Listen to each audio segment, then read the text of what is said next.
നമസ്കാരം. മലയാളി വാർത്തയിലേക്ക് സ്വാഗതം. വർക്ക് ഫ്രം ഹോമുകാർ ഒന്നടങ്കം BJPയിലേക്ക് നടന്നെടുക്കുമ്പോൾ അവരുടെ നേതാക്കൾ മനസ്സിലാക്കുന്നില്ല വലിയ ഒരു സ്ഫോടനാത്മകമായ അവസ്ഥയിലേക്കാണ് അവരുടെ പാർട്ടി എത്തിച്ചേരുന്നത് എന്ന്. കാക്കാശിന് വിലയില്ലാതെ ഉറപ്പുള്ള സീറ്റുകളിൽ വരെ പരാജയമടഞ്ഞ, സ്വന്തം അങ്ങാടിയിൽ കൂക്കിവിളി കേൾക്കേണ്ടി വന്ന, ചുക്കിനും ചുണ്ണാമ്പിനും കൊള്ളാത്തവരാണ് അവരുടെ ഉന്നത അധികാര ടാങ്കുകളിലേക്ക് ചാടിക്കൊണ്ടിരിക്കുന്നത്. എന്തായാലും നരേന്ദ്രമോദി പ്രഭാവത്തിൽ അടുത്ത ഭരണവും വൻ ഭൂരിപക്ഷത്തിൽ പിടിച്ചടക്കും എന്ന് പറയുന്നവർ എന്തിനാണ് ഈ വക കുരിശുകളെ ചുമക്കുന്നത് എന്നത് മനസ്സിലാവുന്നില്ല.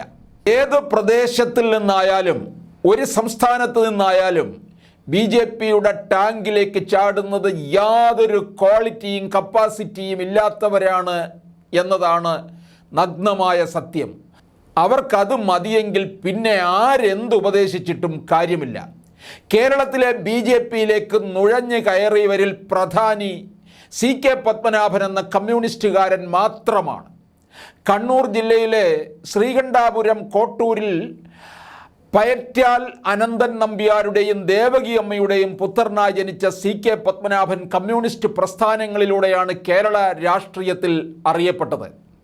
അദ്ദേഹത്തിൻ്റെ പിതാവ് അനന്തൻ നമ്പ്യാർ കർഷക സംഘത്തിൻ്റെ ഒരു നേതാവും കാവുമ്പായി കലാപത്തിൻ്റെ മുൻനിരയിലുണ്ടായിരുന്ന കമ്മ്യൂണിസ്റ്റ് നേതാവുമായിരുന്നു.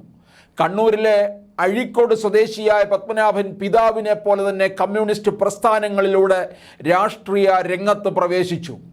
1969 മുതൽ അദ്ദേഹം പാർട്ടിയുമായുള്ള ബന്ധം ഉപേക്ഷിച്ച് ജനസംഘവുമായി ചേർന്ന് പ്രവർത്തിക്കുകയും ഏകദേശം 2 വർഷം RSS പ്രചാരകനായി പ്രവർത്തിക്കുകയും ചെയ്തു.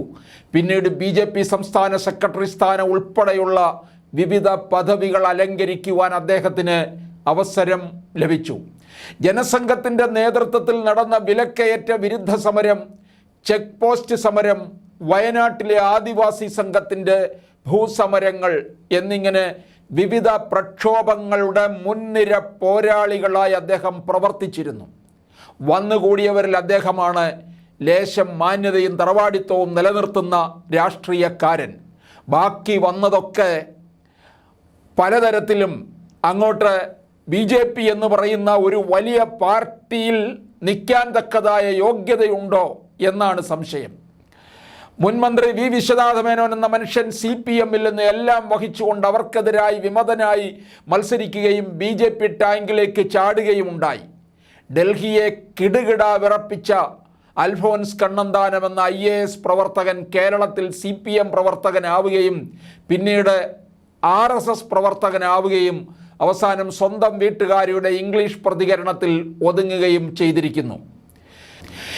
AICC ആസ്ഥാനത്ത് അടുക്കളക്കാരൻ്റെ റോളിൽ കളിച്ചിരുന്ന ഒരാൾ തൃശ്ശൂർ ലോക്സഭാ സീറ്റ് കിട്ടാത്തതിൻ്റെ പേരിൽ BJPയിലേക്ക് ചാടിയത് ഓർമ്മയുള്ളൂ. ആ മനുഷ്യൻ ജീവിച്ചിരിക്കുന്നോ ആവോ, എവിടെയും കാണാനോ കേൾക്കാനോ ഇല്ലാതായിരിക്കുന്നു. പൊടി പോലുമില്ല കണ്ടുപിടിക്കാൻ.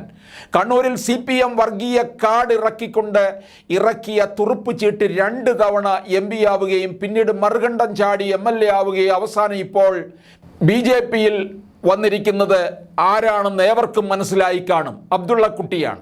PC Thomas, PC Chacko, PC George എന്നിവരിൽ ആദ്യ ആൾ വർഷങ്ങൾക്ക് മുൻപേ NDA എന്ന വിളിപ്പേരിട്ട BJP മുന്നണിയിൽ ചേക്കേറി വിജയം കൊയ്തിരുന്നു.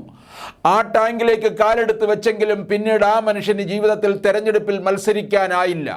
രണ്ടാമത്തെയാൾ കോൺഗ്രസിനെ പരമാവധി ഉപയോഗിച്ചതിന് ശേഷം ഡൽഹിയിൽ പാതി മനസ്സ് BJP ടാങ്കിലും പാതി മനസ്സ് CPM മുന്നണിയിലേക്കും നീങ്ങി. മൂന്നാമത്തെ ആൾ PC ആണ്, അതായത് PC ജോർജ്. അദ്ദേഹം ഇങ്ങനെ ഒരിടത്ത് നിന്നും ചാടി ഇന്നിപ്പോൾ ഒരു ഇടങ്ങളിലും നിൽക്കാൻ കഴിയാതെ ഒടുവിൽ BJPയിലും എത്തി. ഇതൊക്കെ പറയുമ്പോൾ മറ്റൊരു കാര്യം പറയേണ്ടി വരും. നമ്മുടെ സുരേഷ് ഗോപി ലീഡർ കരുണാകരൻ്റെ വളരെ അടുത്ത തോഴനായിരുന്നു. ഇടയ്ക്കിടയ്ക്ക് ഉച്ചയൂണിന് ലീഡറുടെ വീട്ടിൽ പോകാറുണ്ടായിരുന്നു. അന്നു മുതൽ ആ പാവം കൊല്ലം ലോക്സഭാ സീറ്റിനായി കണ്ണുവച്ചിരുന്നതാണ്. ലീഡർ ആ സീറ്റ് സുരേഷ് ഗോപിക്ക് കൊടുക്കുമെന്നായപ്പോൾ കുത്തിത്തിരിപ്പിൻ്റെ സംസ്ഥാന നേതാവായിരുന്ന ബാലകൃഷ്ണപിള്ള ആ സീറ്റ് തൻ്റെ ശത്രുവായ മകന് വേണ്ടി ലീഡറോട് ചോദിച്ചു. പിള്ളയെ നന്നായി അറിയാവുന്നത് കൊണ്ട് ലീഡർ ഒരു ഉപാധി വെച്ചു. പിള്ള പാർട്ടിയെ കോൺഗ്രസിൽ ലയിപ്പിച്ചാൽ സീറ്റ് തരാമെന്ന്. അവസാനം ഗോപിയായി ലീഡറുടെ ശബ്ദമായ പീതാംബരക്കുറുപ്പിന് നറുക്കു വീണു.